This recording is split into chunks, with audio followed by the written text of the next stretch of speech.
it was torture because it's not. I mean, the United Nations described 15 consecutive days in solitary confinement as torture. So imagine spending 18 consecutive years from November 1992 to November 2010, from age 15 to age 33. That's how long I spent in solitary confinement.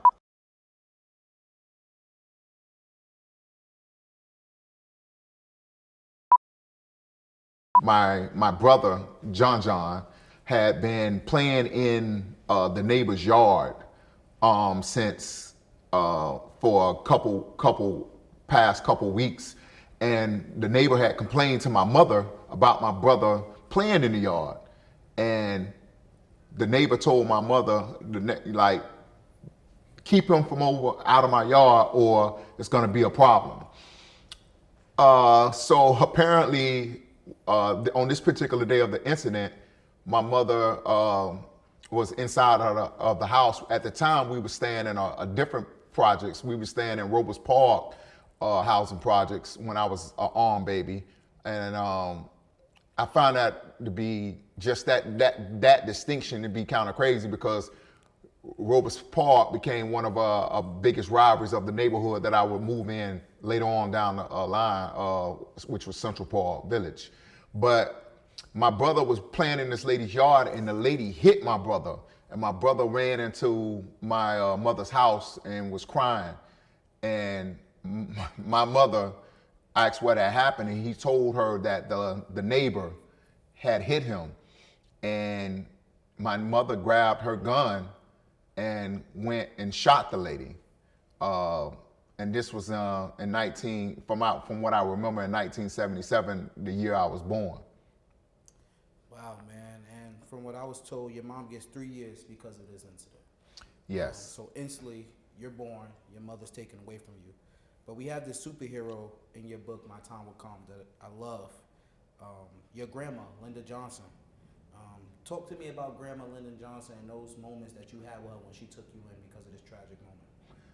Wow, it's funny, not funny, but just incredible that you would describe her as a superhero, because that's actually what that woman was to me. Linda Johnson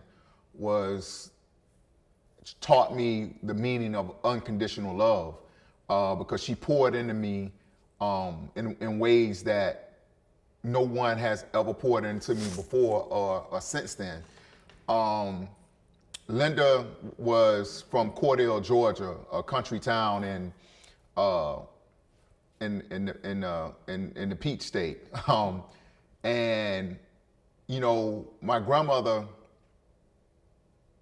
she could cook. She could cook, man. She could cook something nice, and she spent 26 years working in Morrison's cafeteria as a cook, and she spoiled me, man, like no one has ever spoiled me before or since. Every month she would get her retirement check from Morrison cafeteria and the Social Security department, and we would go downtown and get on a city Heartline bus and go out, what my grandmother would describe as going out yonder, which was to Tampa Bay Mall. And we would go to Tampa Bay Mall, and I just remember her walking up to the bank teller when we go to the bank, and she would present the bank teller behind the glass with her check to cash her check. And I remember the bank teller would tell her every time, sure, Miss Johnson, we can get your money, just sign the back of the check. And my grandmother would say, I don't know how to spell my name. And I would always fear when I hear those words that we were gonna leave the mall without me getting any toys or any games for my Atari 2600 at that time, or any food or cookies. But the bank teller would just tell her, that's fine, Miss Johnson, just sign your name with the X and we'll get you your money. And then we would, after Grandma cashed her check, we would go to Morrison cafeteria where she had worked for 26 years, and we would get food. And I still remember my favorite meal from that time. I used to get macaroni and cheese, shrimp, sweet potato pie. And this was every month. My grandma Linda would meet me at the bus stop after I initially went to Catholic school. But after Catholic school, and we can come back to Catholic school if you want, but after Catholic school, I went to Morgan Woods Elementary out in Town and Country in Tampa. And she would stand at the bus stop waiting on me with Happy Meals from McDonald's, getting off the bus. And all the other little kids used to get jealous of me because none of their parents or grandmothers were standing there waiting on them with Happy Meals. Linda just was an angel on earth, and I miss her dearly. Yes, shout out to Grandma Linda.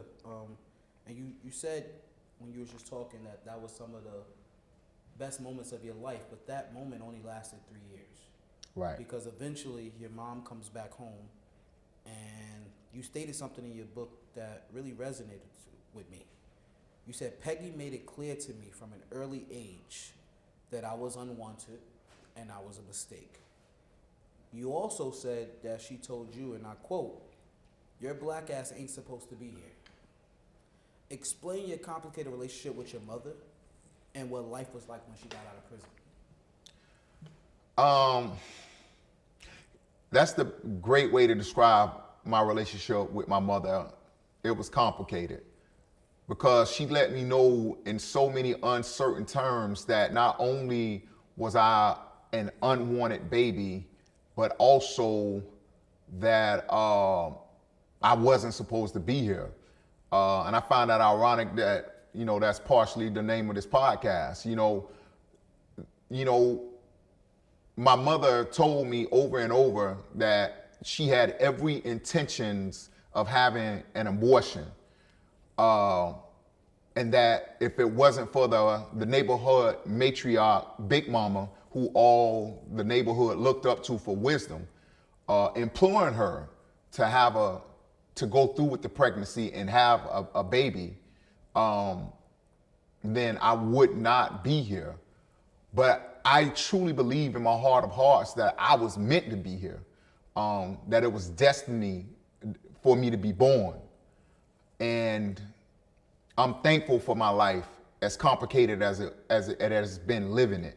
But Peggy, she would say things that let me know that that she didn't like me. I think my mother, looking back, had some mental health problems, some mental health struggles. I mean, just think about how we started off this interview. Someone hits your kid and you shoot them? Like, why to go to such extreme? And the way she used to yell at me, I remember, my mother had a different type of addiction, if you will. She used to love eating white starch out of the box. And I remember one day she got mad at me when we were on the front porch, and she had a box of Argo starch in her hand, and she throwed it in my face. I don't think I've ever told anyone that story. Just the question you asked kind of triggered that memory. So here I am, jet black guy, full white face, and she laughed at me. So, but then she would also take the time to make sure I was doing my homework correctly. She bought me, back in the 80s, they had this toy called Speak and Spell. And I excelled at reading and writing and had a thirst for knowledge. And so she would make sure that my homework got done. She would help me with my homework, and then she would reiterate to me things like, "Ian, baby, you're brilliant. No matter what, never let them take your mind." Or I would say something that seemed out of the ordinary for a child at such a young age, and she would say, "Ian, boy, you've been here before." So when you describe my mother's and I's relationship, as complicated, that's a perfect description of it. Because on one hand, she would try to build me up, but she would also be the person that tried to tear me down. So interesting too, and I want to backtrack a little bit. Sorry for this. Just about education. You know, you described those moments at the teller with grandmother as an utter embarrassment to you when your grandmother couldn't even sign a check because she didn't know how to spell her name. But yet grandma was willing to break her back and work hard so you can get a private school education. And your mother, even with your complicated relationship, still understood the importance of education. What was education like, and what did it mean to your family to pass it on to a new generation, even when they didn't have the gift or the benefit of being able to read, being able to write, and these essential things we need to be somebody in society? I think both my mother and grandmother realized that their lives weren't the best because of their lack of education and the way the world was going in the 80s, that in order for me to be successful, education was going to have to be the key for me to not just grow up and grow old in Central Park Village and die. And so I think that's why education was beat into me so heavily. And I used to try to hide my education because I don't know about here in New York, but growing up in Florida, being smart wasn't cool. Being smart wasn't cool at all. You know, being uneducated and dumb and just speaking the King's English, you considered talking white. And so I had to try to balance my intellect and kind of press it down because it wasn't something that was looked good in the neighborhood that I grew up in. Something so interesting in your book was colorism. You talked about it a lot. You mentioned a kid named Corey and how your mother would say, you know, when you was around 8 or 9, like, I wish you looked like Corey. And you started to talk about how you used to bleach your skin in Clorox so you can appear lighter. Do you really think your mother had such a significant impact on your hate of this melanin and this dark skin that God blessed you with? Yeah, and it took many, many decades to get and overcome and truly appreciate my black skin because my mother did such a number on me mentally. And I think that's just because the public conscience and the way we grow up, we're taught at an early age that black is bad. The black market, for example, blackmail, and things like that. Black people are seen as bad and evil. Even now today, I have a girlfriend, and she's talked about how beautiful she is, and that, oh, your skin is so pretty and beautiful. She has a pigmentation disease, the same one that Michael Jackson had, that makes her look, you know, virtually white. And it always amazes me how people talk about how beautiful she is because of her skin. This is a black woman who was black, that a disease caused her skin to change colors. I think we, even today in America, not only, I don't know if we as a black people have been able to overcome colorism. I think it's something that is steeped deep in our consciousness here in this country. And I feel like they took the chains off of us physically, but they're still on our minds mentally. I want you to take me to Central Park Village in Tampa, Florida. You mentioned it a couple of times. That was the place that raised you. And in your book, you said the only way for an 11-year-old to make money is to mug people or become a drug runner. I want you to explain some of the things and choices you made with Ron at that time running through Central Park Village, and how was that for a black young kid? So,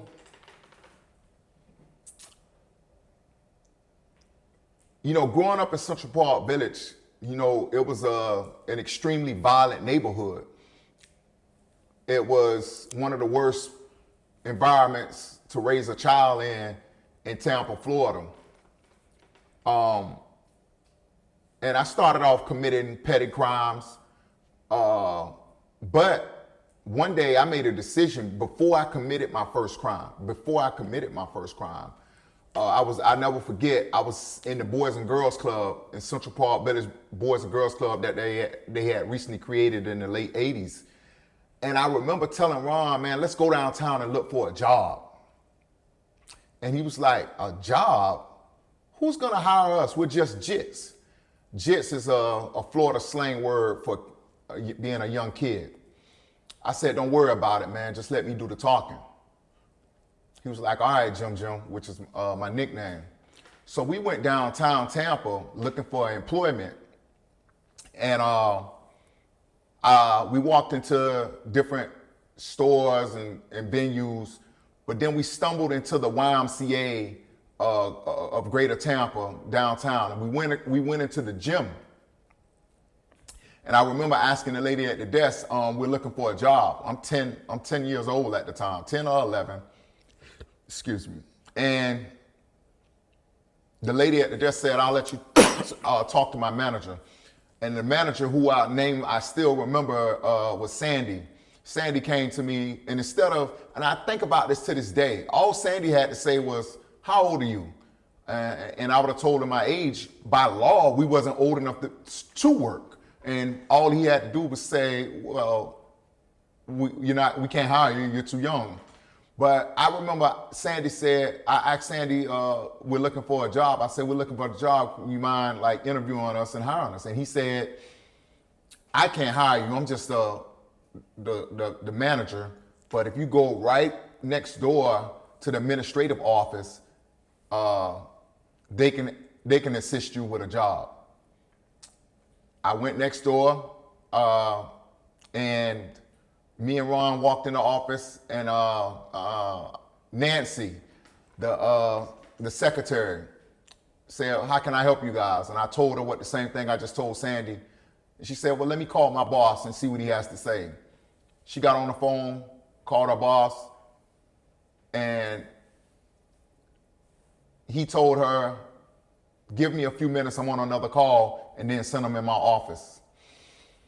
And after he finished with his call, he invited us in his office.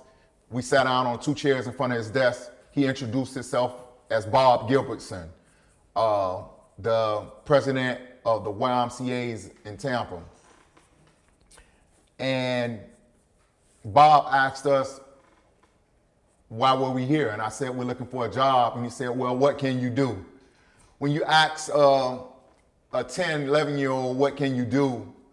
I'm laughing about it now because like we were out of our element, but he's seen the passion in my eyes. He's seen something in me at an early age.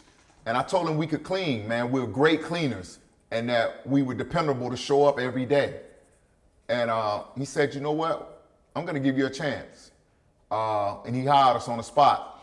And initially, we just started off cleaning the exercise bikes and the exercise equipment, washing the windows of the YMCA, cleaning the bathrooms and the jacuzzi and things like that.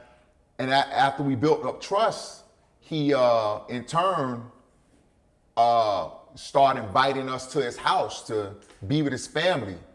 And this is when I was exposed to a whole different part of Tampa, Florida, because middle class America is much different than inner city America.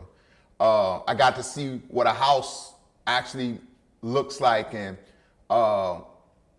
he took us to the yacht club where he owned a sailboat, and we would get on the sailboat at times. And I remember one time he was going to take us out on the sailboat, and I was scared to death because I can't swim, and I nearly drowned as a kid.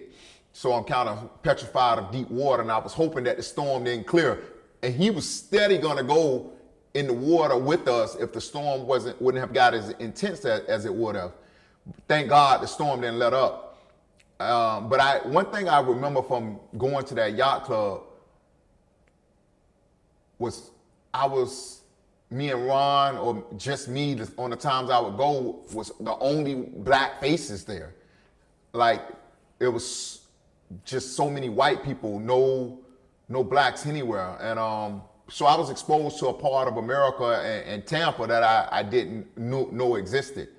But additionally, we started working at the YMCA with kids, supervising other kids who were younger than us. And so we was able to make extra money that way. So I seen a different way out besides just selling drugs and committing crimes.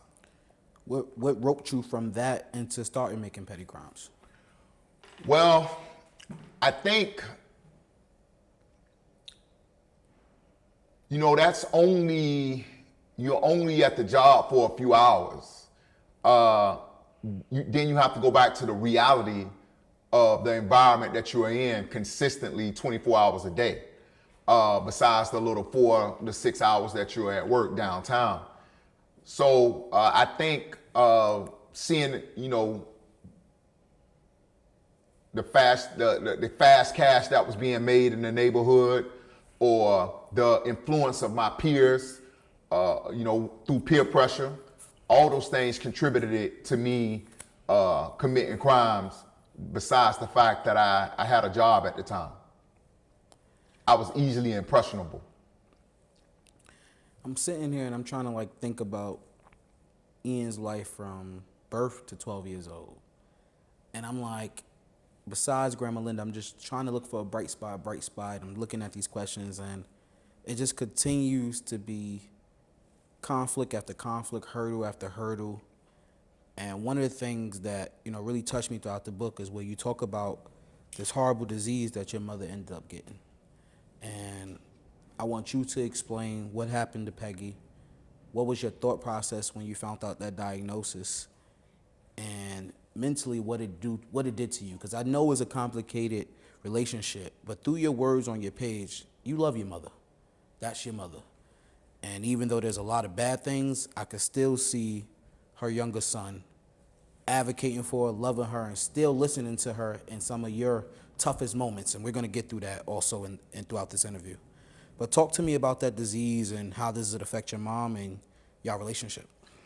Whoa. My mother contracted HIV around 1986, early 80s, mid 80s.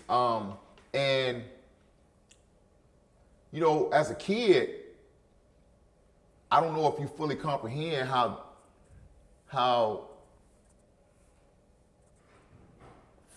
final the finality of contracting such a disease is, especially as vibrant as my mother was.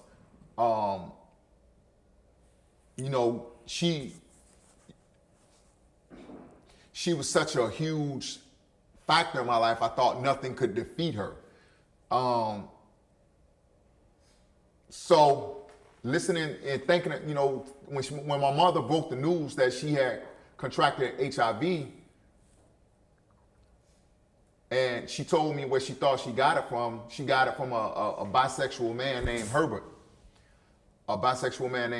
And he died soon after my mother contracted the disease, and she would go to the graveyard to visit him sometimes, and put flowers on his grave.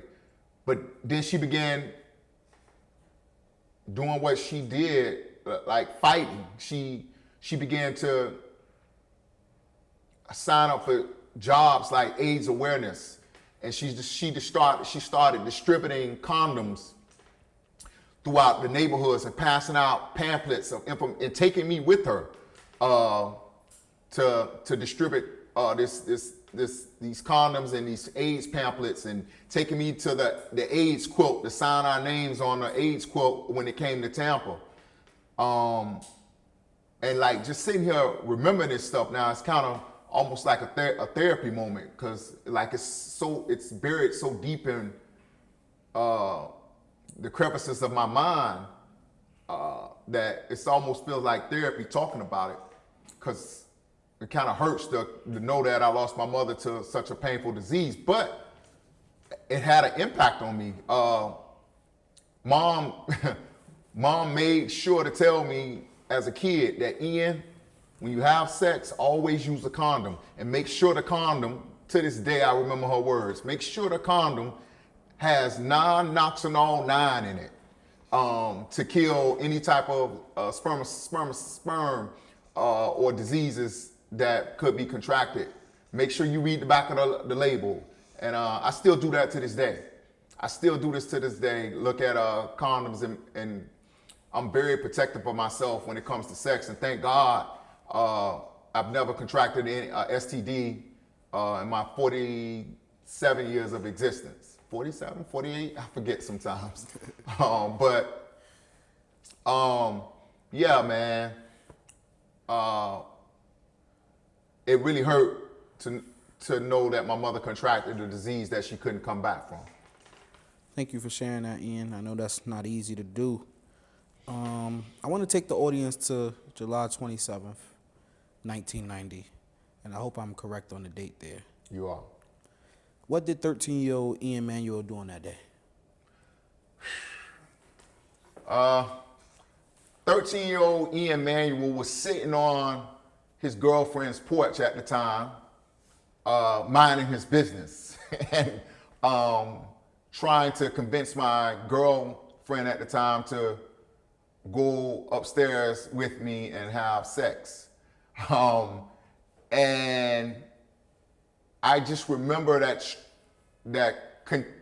struggle of trying to get her to do that, and she telling me, no, Ian, last time we did that, you told your mother, and she told my mother. And I was like, Lillian, the reason Peaches, which was her nickname, I had to tell my mother where I was at because I was out past curfew. That's the only reason I wanted to let her know I wasn't out running the streets, that I was actually chilling with you. And so she was like, well, you kind of threw me under the bus, so I don't feel like I want to have sex with you. I'm like, man, so I'm steady trying to convince her. At this time, one of my friends come up to the porch and was like, Ian, let's go to the game room. Or Jim, let's go to the game room. I'm like, man, I don't want to go to the game room. I'm chilling with my girl. Hoping that she sees that I'm trying to stay with her instead of going with him. And maybe that would convince her to like do what I wanted to do. Another friend came up to the porch. After this time, some hours had went by, and I'm frustrated that she doesn't want to give in. My friend Marquise calls me off of the porch, whispers in my ear. He like, Jim, I got a gun, boy. Let's go downtown and go jacking. Jacking is the street terminology for robbery. And I just remember turning back, looking over my shoulder, looking at my girl sitting on the porch up the steps. And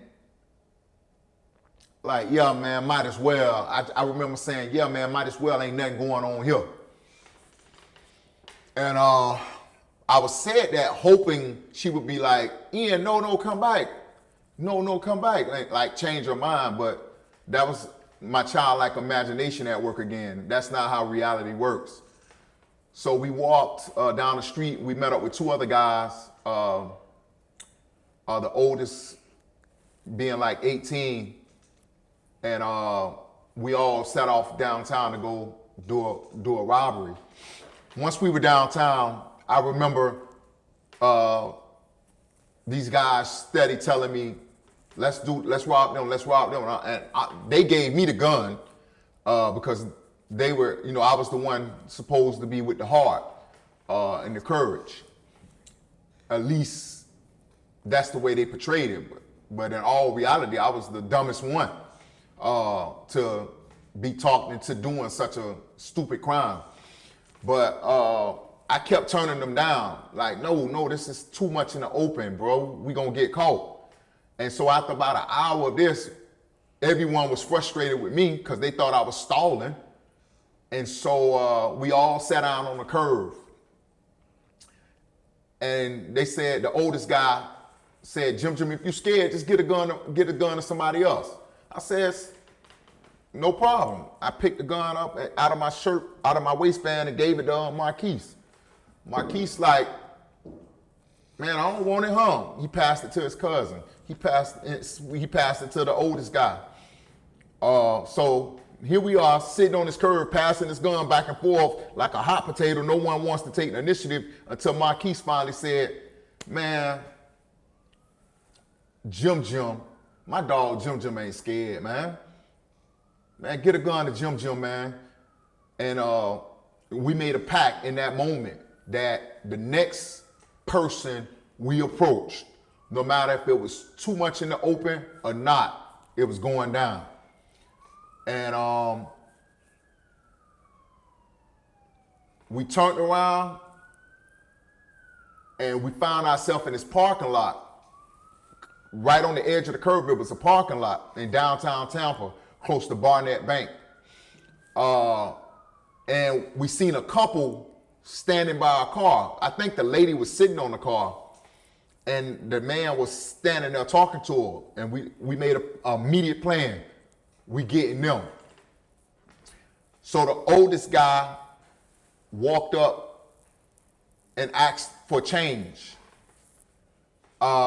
Change for a 20. And I thought I heard the man say, I got it. And I thought I seen him going in his pocket. But that ain't what the discovery and deposition said later on. I pulled out the gun when I thought I heard money was about to be exchanged. I pulled out the gun and said, gear it up, it's a jike, gear it up. The lady immediately screamed. I immediately fired. Boom!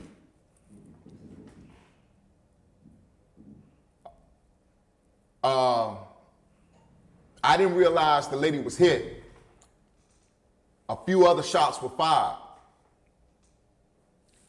And I seen my friend searching the guy.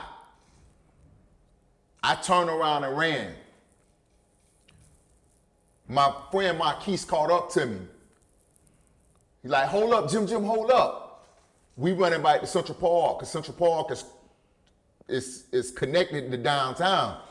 It's the first neighborhood to downtown Tampa.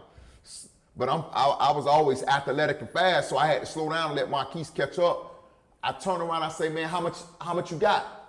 He said, Jim, he ain't have nothing. I immediately thought, dang, man, we just did this for nothing? I threw the gun in some bushes by the courthouse, ran back to Central Park. And that's the night of the incident. What was the name of the lady you shot? The name of the lady I shot was Debbie Bakery. So, from what I got, she was a white woman, 28 years old, with 2 daughters. Mm-hmm. From the description, it was 5 of her teeth was shot out, a portion of her gums was destroyed, and there was a small bullet hole in her cheek. Mm-hmm. When I describe that, how does that make you feel?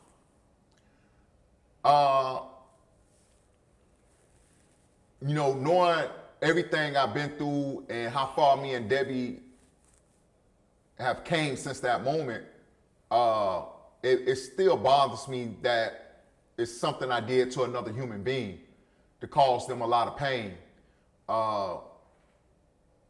But I realized that God had a plan for both of us. And I'm so thankful that she survived that night and is still alive. 13 years old, you make this horrific mistake. We talked about 30 minutes before we get to that moment of some of the tragedies and some of the horrible things that happened in your life. What did the state of Florida think about the choice you made? Did they see you as a 13-year-old kid who really didn't know his father, who was going through the situations you were going through, who didn't have his mother doing some of the most important development years of his life? Did they factor in any of that as you as a minor, as a youth who have been who was failed by society, who was failed by your parents, who was failed by your community, what was that process like? Though I had many mitigating circumstances in my case, in my life, the state of Florida didn't see any of that. The state of Florida was very vindictive, and they were basing their actions on a state law that's still on the books that needs to be eradicated. That I tell every place I go this law, which says a child of any age that's indicted for a life or death felony shall be treated in every respect as if he were an adult. Which means you can be 6 years old, 7 years old. There's no age limitation in the state of Florida to sentence a child and treat them as an adult. So no, the state of Florida didn't care, give a damn about my age. All they saw was an out of control child and used words like menace to society to describe me. A couple of days after you shot Debbie, you stole a white Cadillac. Mm-hmm.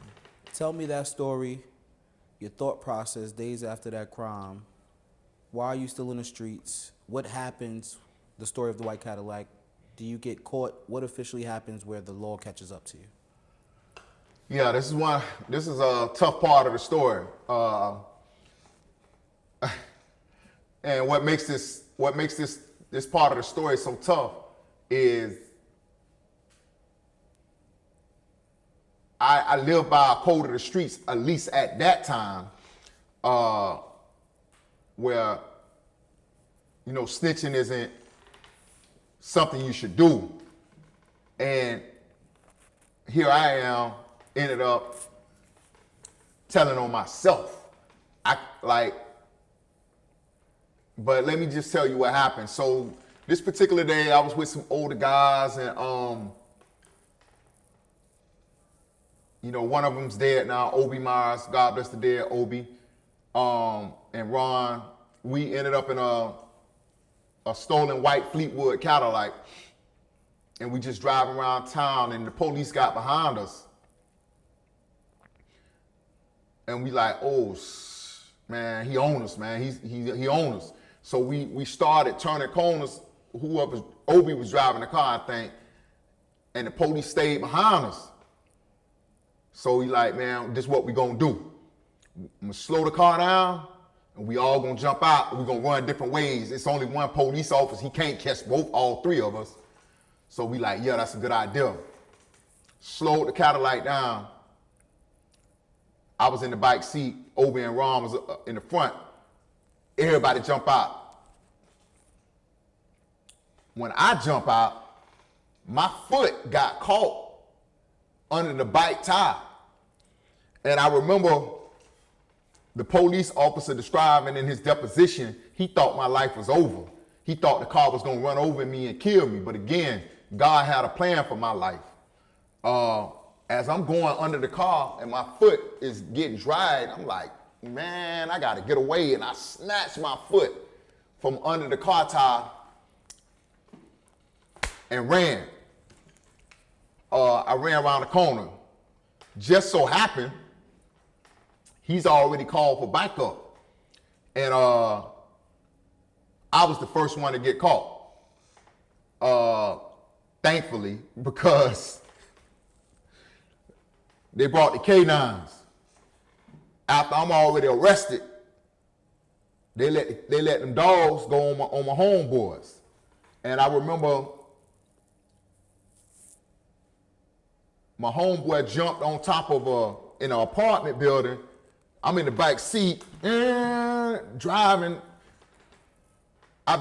It's a hell of an experience to be in the back of a police car while they're trying to catch your co-defendants, because I'm handcuffed and they driving and they slinging this car from direction to direction. I'm in the back seat going from window to window, you know? But I remember when we finally stopped, my homeboy was jumped on top of some washing machines and washing and dryers to get away from the dog. And they arrested us. They took us all to the police station. Once I'm in the police station, this is really painful, man, to talk about remembering this. But one part of the story that I didn't tell you earlier was after I shot Debbie, I went back to Central Park, and a police officer pulled up into the projects. And he called me over to his car. And he said, have you been in the park all night? I said, what park? The big park or the little park? He said, Central Park. I said, yeah, why? He said, because you fit the description of somebody that just took place in a shooting in downtown Tampa. I said, man, why you picking me out of everybody, man? I ain't the only one out here with red and black on. He like, yeah, you right about that. Drove off. Fast forward, the night of the arrest for the Grand Theft Auto, I see the same police in the police station. I called him over to the holding cell. I say, man, y'all ever caught that guy that shot that lady downtown? He said, no, I don't think we ever did. I said, all right. He peeled off. Fast forward, I'm in the back of the police car, going to the detention center. It's gnawing at me that I've committed this crime, because you gotta remember, I wasn't raised to hurt people.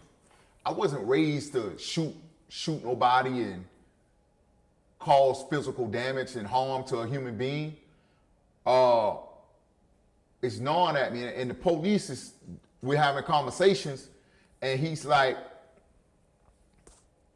you know, how long you been committing crimes? He's buttering me up. How long you been committing crimes? I started committing crime when I was 11, blah, blah, blah, doing this, doing that. You know what I'm saying? He was like, once we got to the police, the detention center in the parking lot, he parked the car. I never forget this moment, man, because I used to think about it for years in my cell, thinking it was really my fault that I was in prison, literally.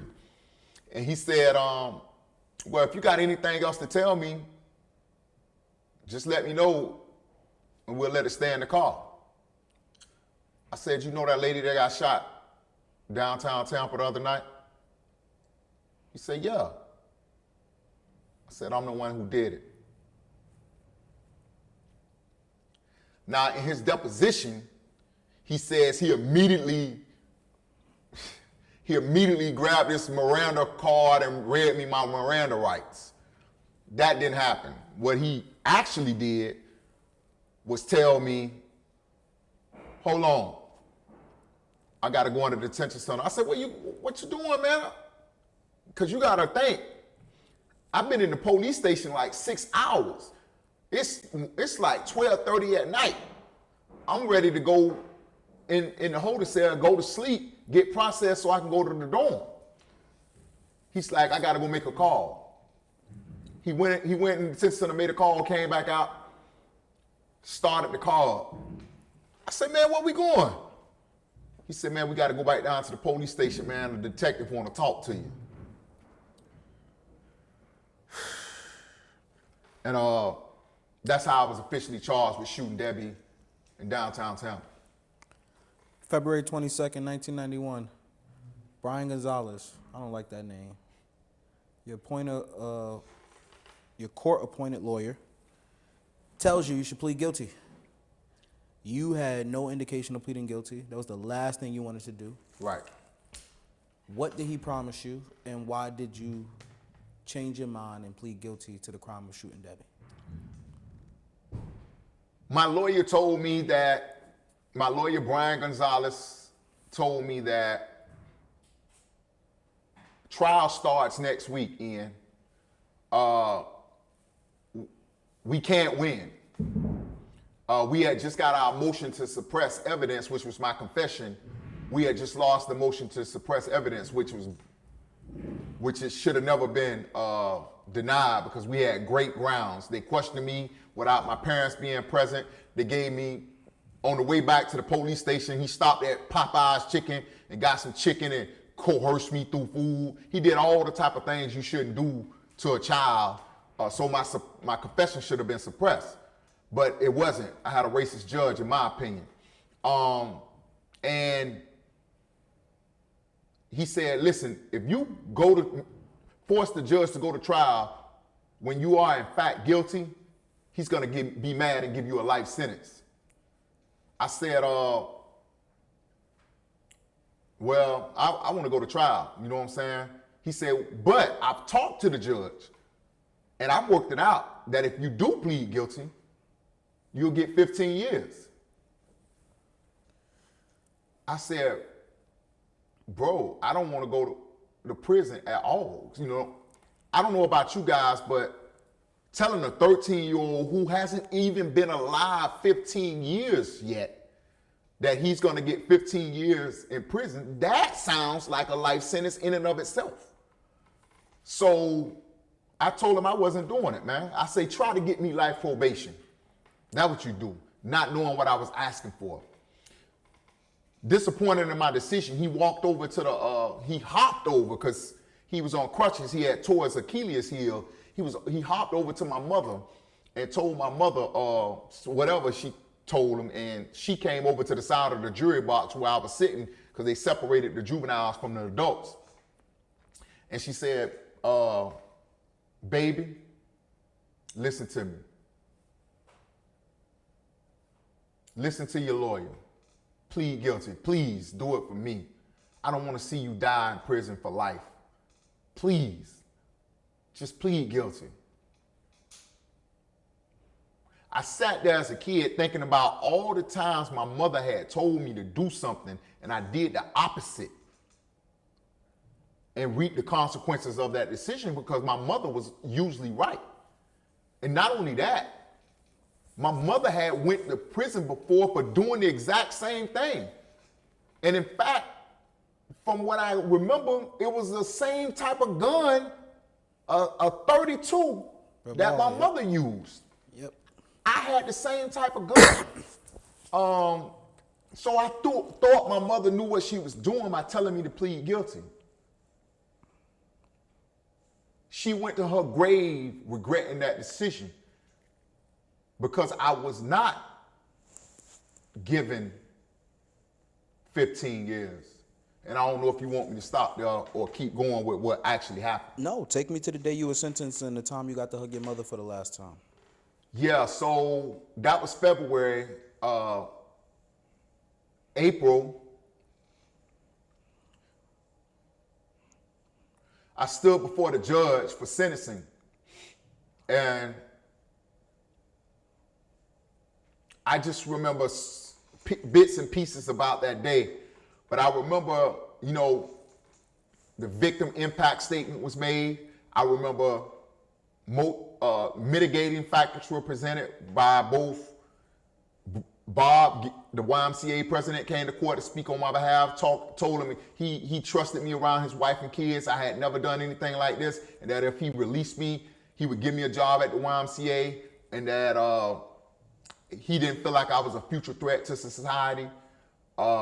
My mother spoke up, and I just remember the judge saying, Mr. Manuel, there was a statement made in this courtroom earlier today about giving you a second chance. However, sometimes there are no second chances. So for the crime of attempted murder, I sentence you to life. For the crime of armed robbery, I sentence you to life. And I want to pause right there because I want to emphasize that I didn't rob anybody. I described earlier in this podcast that no money was taken. But the male victim in this crime said that he gave me $3. I never even approached the man. I was the shooter. Anyway, I received a life sentence for armed robbery that never happened. The judge went on to sentence me to 15 years for attempted armed robbery, which I did. And another and ran those sentences concurrent, and then told me, I'm sentencing you to life probation, and the life probation is being imposed in case the Department of Corrections should, for whatever reason, ever release you. It had a sense of finality to it, but good thing he didn't make the last decision. God did. 4 to 5 years later, there was a lot of bad things, specifically in 1996, going on in our country. I like to call it the war on black men. Crime was high. The Clintons was running the office. And in 1996, Hillary Clinton used her infamous remarks, and she coined the term super predator, which was probably aimed at black and brown boys who were committing crimes at this time. This is 4 to 5 years after your incident, which had steam, which a lot of people knew about.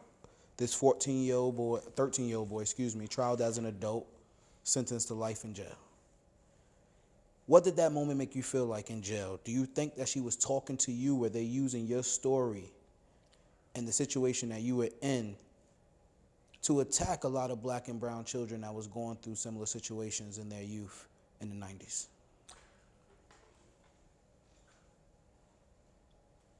You know, definitely, my story has always been in the media and mainstream spotlight since it happened.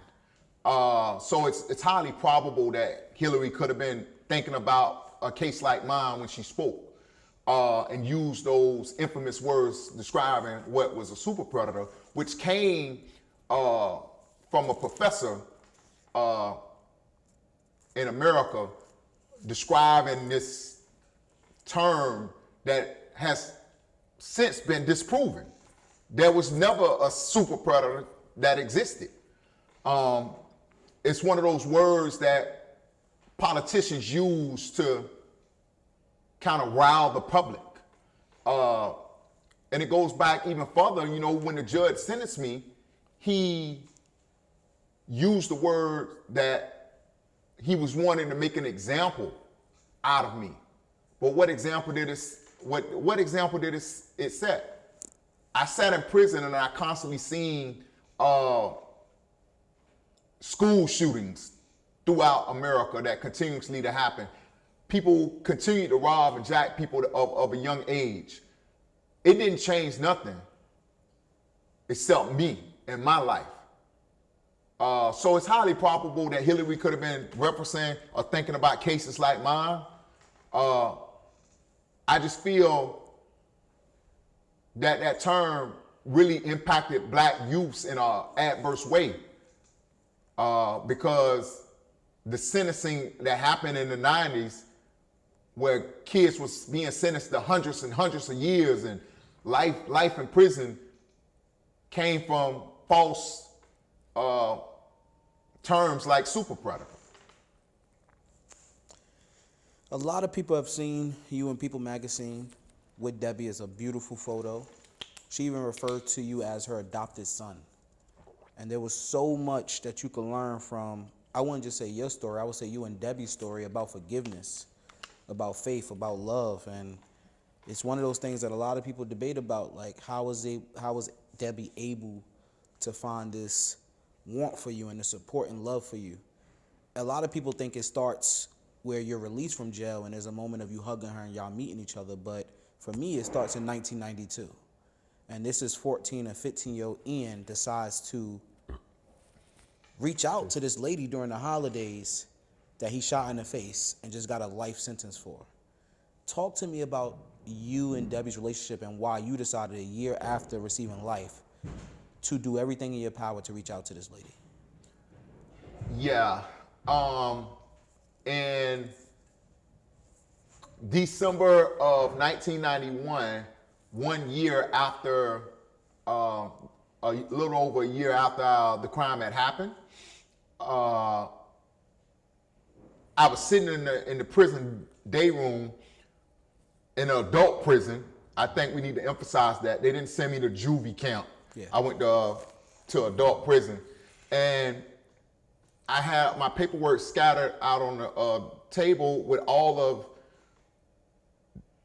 my victim's address, phone number. Like, you get that stuff at the end of the conclusion of your trial and sentencing, if there was a trial. And I saw Debbie's phone number and address, and I've always had this imagination, and plus it was gnawing at me that I never got to formally address this woman and talk to her. And so I got the bright idea that I was gonna go out here and call the lady I shot, Colette. And I told the other guys in the dorm, and they told me I was crazy, that I was gonna catch another charge. Like, what's wrong with you, Jit? And I ignored them. And over the years, I find listening to your heart, we all have that voice inside of us that talks to us and compels us to do things that don't seem normal. And I went out to the middle of the compound where they kept the phones at that time. Back then, you could press 0 and get a live operator. And I pressed 0, and the operator came on the line. And I said, yes, I like to place a collect call from Ian to Debbie. And the operator said, okay. She pressed the call through, and a lady picked up on the other end, and she said, can you ask him his last name? And I was like, oh boy, Manuel, Ian Manuel. And Debbie said, yeah, yes, I accept. You can hear a voice cracking in the background. And we talked. I started the conversation off saying, Ms. Bakery, I like to call and just wish you and your family a Merry Christmas and a Happy Holidays, and to apologize for shooting you in the face. And then Debbie asked me a question that no 14-year-old should ever have to answer. She said, Ian, why did you shoot me? And I just remember saying, it was a mistake. It happened so fast. Like, I didn't intentionally shoot you in the face. Like, it just happened so fast, Miss Bakery. And we talked for 15 minutes, and then the phone was getting ready to turn off. And I asked her, could I call back? And she said yes. And I don't remember much about that second call, except I asked her, could I write her? And she said, yes, you can. And I always felt like if I could just write, my writing is so strong that I could touch somebody. And I just wanted to put my emotions into my pen, which is I'm really good at. And as I describe in my book, My Time Will Come, I wrote Debbie, and that's how our communication started. A big part of your story is solitary confinement. And there's so much research out there that talks about the psychological effects of solitary confinement and what it do to adults. And it's even worse on what it do to children. You spent 18 years of the 26 years you did do of that life sentence in solitary confinement. I know this is a very, very tough question, and it's very dark to try to take you back to that box and 22 to 24 hours of being isolated by yourself, when humans naturally are just social human beings. We are meant to communicate. We are meant to talk. Can you describe to the audience the psychological effects of that isolation and what it did to you? I'll be honest with you, it was torture, because it's not, the United Nations described 15 consecutive days in solitary confinement as torture. So imagine spending 18 consecutive years from November 1992 to November 2010, from age 15 to age 33. That's how long I spent in solitary confinement. And it's not like they just put me there, left me alone, and said, okay, we're not gonna bother you.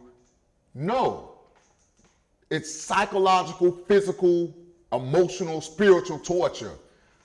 I was gassed with high-powered chemical agents for being caught talking on the vent, because you can't sometimes you can't even see anybody. You could just talk through the ventilation system, like that vent up there. You stand on your sink and you talk through the ventilation system and the other ventilation system. This is a perfect description. I wish the camera could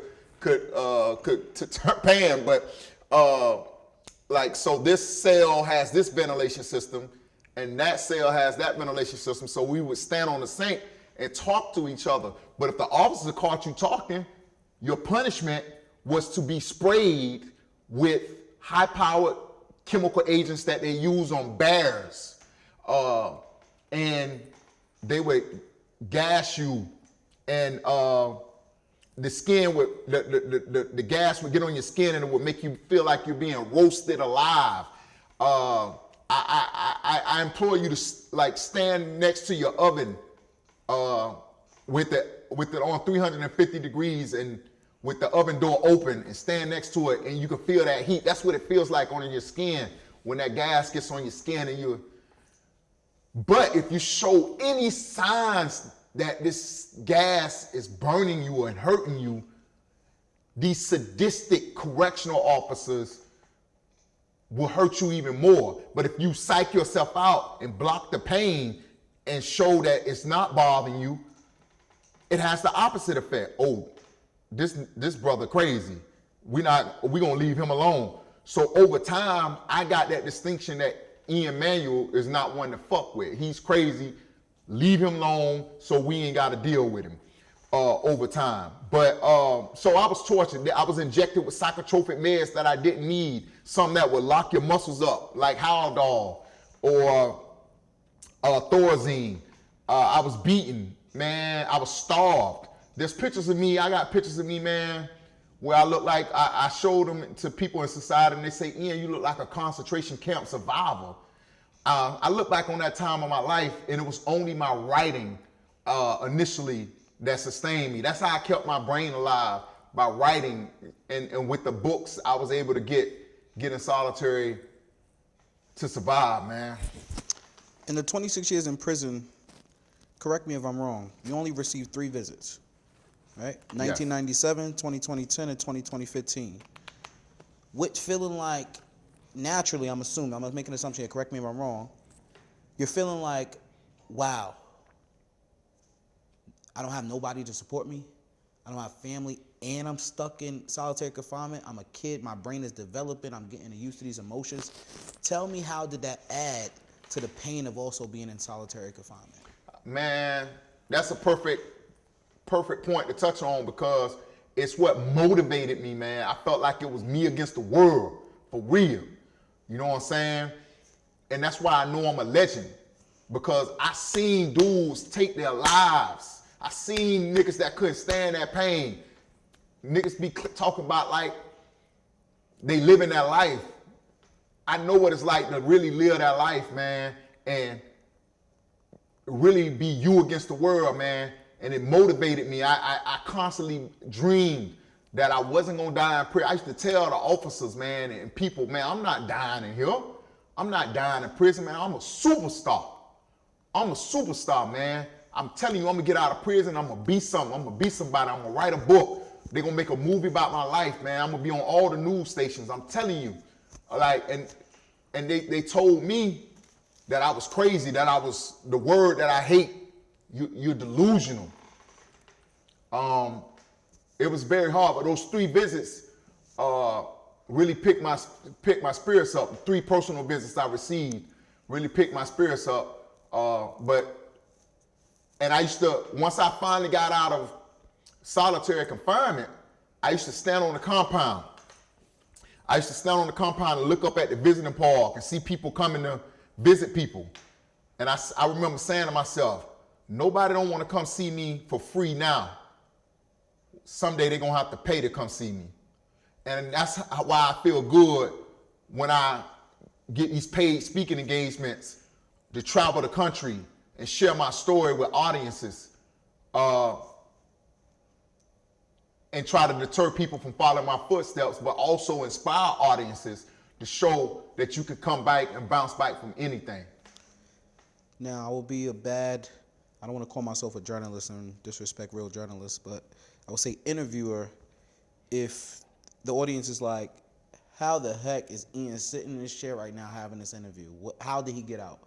And I would be bad if I didn't mention the world-renowned lawyer Brian Stevenson, who Michael B. Jordan played in the movie Just Mercy with Jamie Foxx, who was the man behind helping you get your freedom and the Equal Justice Initiative, which he's the executive director of. Can you explain to me how you met Brian Stevenson and just, tell me the journey of the steps it took for you to get your freedom and for the world to see you as a human? Yeah, so usually how this works is people write to Brian, people on the street contact the Equal Justice Initiative about their family. Hey, I got a family member in prison, or the guy in prison would write and beg Brian and them to take his case. In my case, that didn't happen. God sent Brian to me. I was sitting in my solitary confinement cell one day and they knocked on my door and said, Manuel, you got legal mail. I said, legal mail? I wasn't expecting any legal mail, and I went and signed for it, and I seen this letter from Montgomery, Alabama. I opened the letter, and basically the letter said, I'm paraphrasing, but I am the executive director of a nonprofit law firm in Montgomery, Alabama called the Equal Justice Initiative. For the past 20 years, we have primarily handled death penalty cases. However, we have recently began a project where we are trying to get juveniles who were sentenced to life imprisonment for crimes committed at a young age for non-homicide crimes, and we spotted your case. And we wanted to know if you didn't have any legal representation, would you be interested in us representing you? I've included a stamped envelope, and here's my phone number. I'm often out of office because I'm also an NYU professor. But if you call this office and this number, we'll try to get somebody down there to see you. I called the office and wrote a letter. And the way I was able to call the office, I made a deal with the lieutenant, like, hey man, I got this letter from this lawyer. He's like, man, you just chill. Don't cause me no problem on my ship. I'll let you use the phone. Just chill. Got on the phone. He happened to be in the office that day. I still remember the song that was playing while I waited to talk to him. Well, actually, I called, and a white lady named Erin Euro picked up. She's an attorney at the office, and she's like, Florida, we don't represent anybody in Florida. I said, I got the letter from this guy that says he's your executive director. She said, what's the name on the letter? I said, Brian Stevenson. She said, hold on. And when she told me to hold on, this song came on by Kareem Bailey Ray, and it was playing in the background. Brian is a big jazz fan. And we started talking. He answered the phone, and like a calm just came over me. Like I felt like I finally had someone to fight for me, because he told me he was going to send 2 lawyers down to see me. And the next month, this was in 2006, he sent 2 lawyers down to see me, Rachel and Irene. And Equal Justice Initiative not only took my case, but became the family that I no longer had. Because over the years, my mother was dead, my brother was dead, my daddy, everybody had died, everybody has died on me. So Equal Justice became the family that I no longer had, and to this day are still prevalent and a big part of my life. When you got out of jail, there was this wonderful woman waiting for you. What was it like to finally meet her face to face after all those years and hug her? Before we touch on that, I want to say how I got out of jail. Yes, continue. The United States Supreme Court ruled in Graham versus Florida that it was unconstitutional to sentence a juvenile to life without the possibility of parole when he hasn't killed anybody. My case was pending in a state court while the U.S. Supreme Court made this decision. And they brought me back to court for resentencing. And when I got back to court, I thought I was going home. But once I got back to court, the state of Florida said, we are appealing. Everyone in the courtroom was shocked. How are you appealing? The judge said, this came from the U.S. Supreme Court. And the state of Florida said, with their vindictive ass, said, the U.S. Supreme Court said this is for juveniles who committed non-homicide crimes. Mr. Manuel is charged with attempted homicide, which falls under the homicide statute. We believe this law doesn't apply to Mr. Manuel. Everyone was shocked. Sent me back to prison. They appealed to the U.S. Supreme Court, going through the system for a year, and no one accepted their frivolous argument. And I was brought back to court for resentencing a year later, thinking I was going home. And instead, the judge said something to me that let me know I wasn't going home that day. He said, Mr. Manuel, he said, in 1990, when Mr. Manuel's crime happened, the legislative intent was to punish, not rehabilitate. I knew I wasn't going home that day. Fast forward 5 years later, we used a different law to go back to court, and I was sentenced to time served. And the judge looked at me, the same judge who had 5 years earlier nullified my life sentences and instead sentenced me to 65 years in place of the life sentence. He looked at me and said, Mr. Manuel, what are you gonna do with your life? I said, I'm gonna go out here and tell my story. And if I can help one person, one youth, not following my childhood footsteps, then my living would not have been in vain. I was released that night, and the person waiting on me, besides my lawyer Ben and my social worker Mariah Morrison, was Debbie Bakery, the lady I shot 26 years earlier. I was released November 10th, 2016. And I'll never forget, we were standing in the gas station parking lot, like we hugged, and I did something that I always dreamed of doing. I kissed her on both sides of her cheek because I didn't know which side the bullet that went on to try to make up for shooting her in the face when I was a 13-year-old child. And then my lawyers was looking for a place for all of us to go eat on the phone. They was looking for the place with the most stars. I didn't know anything about stars on the restaurants or nothing. But the restaurant we ended up going to was a restaurant called like New York Pizza. And we went downtown, and right around the corner from the restaurant was where I had shot Debbie. It was like a poetic justice moment. Me and Debbie knew where we were at. My lawyers didn't. He started to apologize, like, I'm sorry, I could find somewhere else. My lawyer Ben, he was like, nah, we good. Debbie was like, nah, we good. That happened long ago. We're better now. We're in a better place. Thank you for that. I want to ask some questions about life outside of jail. What has been some of the most challenging things you had to face adjusting back to society and learning about cell phones, the internet, and all those things that was taken from you from your childhood and you being a young adult? Yeah, so many things. I'm still learning. One of the biggest challenges is financial literacy. And I think this is something that occurs in the Black community as a whole. I received a lot of money since I've been out of prison, just from book deals, grants. I've earned several fellowships where a lot of money was stole at me. And I didn't know how to manage that money. No one ever sat down with me. You're talking about a guy that was only allowed to spend $25 a week when I first went to prison, to someone who now had a check of $250,000 in his account. The only way I knew to flip my money was the casino. And I didn't know then what I know now, the house always wins. So financial literacy was one of them.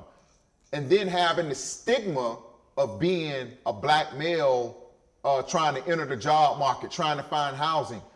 My criminal record was held against me in so many different aspects. Moving to New York, though, really helped. And having the resources of the people in my life, like Brian Stevenson, and some powerful people who gave me an opportunity that have helped me in this transition. But it's still difficult. I needed a lot of therapy. I went through intense therapy programs that helped with the trauma that I carried. That there was this place in Arizona where it was 12 hours of therapy, 7 days a week, from 7 a.m. to 7 p.m., where we did things like equine therapy, EMD therapy, psychodrama therapy, and it really helped get out of the pain, get the pain out of my system, and did a lot of healing. I still go to therapy once a week because what was done to me should never be done to another child in America. I want to stay there. People often talk about like this idea of punishment versus rehabilitation. Based on your experience, what does true rehabilitation look like in the criminal justice system? I'm the epitome of what rehabilitation looks like. I was told that I was a menace to society. I was told I was a super predator. I was called the worst of the worst in the Florida prison system. I remember one time my social worker came to see me, and instead of them putting me in a room with her, they put me behind a glass and said, Ian Manuel is my most dangerous inmate. They didn't have nothing to justify that. You know what was dangerous? My ability to think outside the box, my ability to maneuver and use my mind to make things happen. Anytime a black man does that, you're considered dangerous. But rehabilitation is difficult. You gotta want it. You gotta want to do something different with your life. But it takes a lot of help. And I think people like organizations like the Equal Justice Initiative needs to be supported by us as a whole, and because the rehabilitation and the reentry is the most, to me, reentry is the most pivotal part of the criminal justice system, because trying to start your life over from scratch when it's been taken from you is extremely difficult. I remember reading the foreword of your book, My Time Will Come, by Brian Stevenson, and the way he described the weight of the shackles, how they treated you like animalistic like, and you had to be behind a glass. Like if you have killed and murdered millions of people or created genocide, it was just very touching. And I don't want to go into much detail about it because as much as we have talked today, there is so much more that your book teaches that talk about. I could say there's moments in your book that is more painful and more emotional than anything we talked about today. And that's saying a lot based on the conversation we had. I want to end it. I want to do something. Poetry saved you. And shout out to Poetry Me Please. I watched your poetry there. Yes. They just did something big at Kingston. I just want to give them their flowers. Yeah, shout out Poetry Me Please. Yeah, it's a wonderful black young man running that. And they just shut down Brooklyn last week, and that was amazing. Yeah, Russ, shout out to that man. My Time Will Come is a famous poem you have done. You have beautiful poetry throughout your book. And if you don't mind, Ian, I know I've been asking a lot today. I would love for you to share a poem with the audience. Thank you. I would love to, because poetry saved my life, particularly in solitary confinement.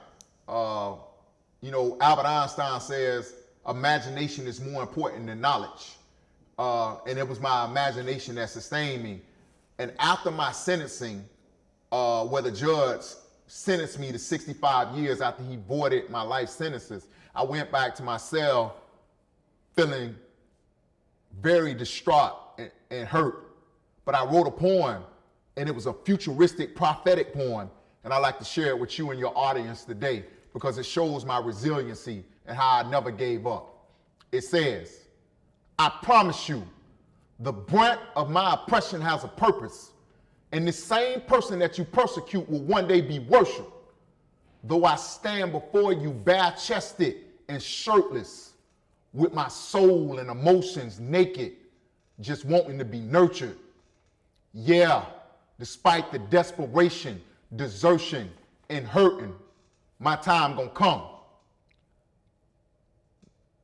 Despite the difficulties and disappointments, my determination remains undaunted. Though the waters of my tomorrows are deep and uncharted, the buoyance of my character will float unwavering towards them. Like a song written, yet unrecorded, my time gonna come. Though you wrap me in chains and sprayed me with chemical flames and did all of the things you did that add to my pain, my circumstances will change. I believe this with the depths of my being, that as long as this world continues to spin, it cannot end until it's been enjoyed by end. Remember this day, because things won't always be this way. My time gonna come. My time gonna come. Against all conceivable odds, my time gonna come. Thank you. Thank you, Ian. I really appreciate that. I got 2 more questions for you. I promise. I know it's been a long interview, but it's been gem after gem after gem. What inspires you now, and what's next in your life and your work? What inspires me is to just hold honestly, to get to that vision I seen in my head. A lot of people tell me, oh, they see where I'm at in my life, and they say, Ian, your time has come. You did it. You got the book, just like your book says, my time has come. But like Kanye said, maybe my life is where you want to be, and I've attained, but I'm nowhere near where I want to be. Like, I have this vision. God gave me this vision of my life, and until I can obtain it, I'm going to continue to strive for it. I want to change that law that got me sent to prison at a young age in Florida. I want a movie. I want to work towards a movie about my life. I think it would impact millions of people in a positive way. I want a one-man poetry show. I performed at Joe's Pub here in New York City a couple times and blew the audiences away, and people just clapping, standing ovations. But I want to do it on a broader scale, and I want to impact justice in a way. I currently work at the Mayor's Office of Criminal Justice, trying to change and help people and mentor youth right now to this day. I don't feel like my time has came yet. I feel like I have a lot more to accomplish, and I'm determined to do that. I want you to finish this statement for me. I wasn't supposed to be here, but. I wasn't supposed to be here, but I am. And I'm going to do the most with every day I'm given to make sure that I wasn't born in vain, and prove to my mother that she didn't make a mistake by not going through with that abortion. Ladies and gentlemen, that's Ian Manuel. Thank you, sir.